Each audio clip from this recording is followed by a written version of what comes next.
اور واضح طور پر قرآن عظیم کے اندر اس کی مثالیں آپ دیکھ سکتے ہیں.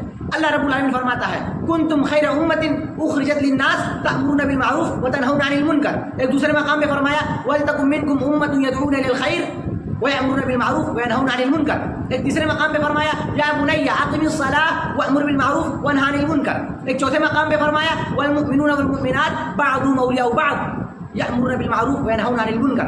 ایسی کئی ساری مثالیں آپ کو قرآن عظیم کے اندر ملیں گی جہاں اللہ رب العالمین نے امر بالمعروف کا حکم دیا ہے تو ساتھ ہی ساتھ انکار منکر کا بھی حکم دیا ہے.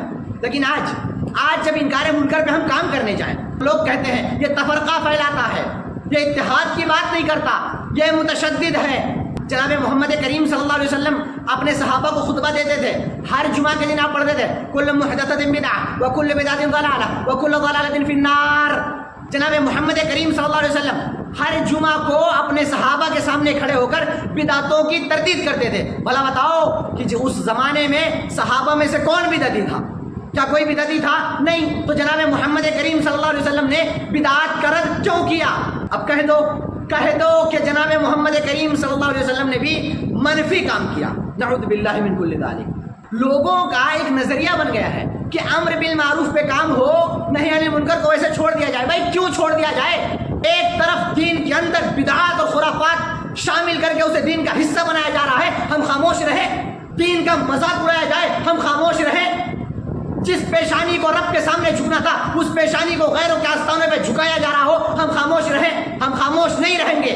ہم جب یہ کام کرتے ہیں انکار منکر پہ کام کریں تو لوگ ہمیں گالیاں دیتے ہیں، منہج پہ کام کریں لوگ ہمیں گالیاں دیتے ہیں.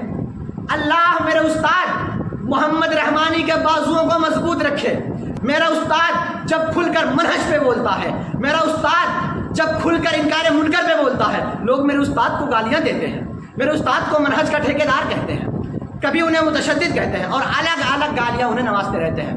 یاد رکھو لوگوں، دین کا کام کرنے والے کسی ملامت کرنے والے کے ملامت سے خوف نہیں کھاتے، پریشان نہیں ہوتے. مصطفیٰ کے رب کی قسم تم گالیاں دیتے رہو، ہم بدعات کی تردید کرتے رہیں گے. تم گالیاں دیتے رہو، ہم شرکیات کی تردید کرتے رہیں گے. تم ہمیں برا بولتے رہو، تم ہمارے القاب نئے سے نئے بناتے رہو، برے سے برا لقب بناتے جاؤ. اللہ کی قسم دین کا جو کام ہے، انکار منکر کا جو کام ہے، منہج کی جو دعوت ہے، یہ ہم دیتے رہیں گے اور اس سے باز آنے والے نہیں ہیں. جب تک ہمارے جسموں میں خون کی گردش ہو رہی ہے ہم مصطفیٰ کے دین پر آنچ نہیں آنے دیں گے.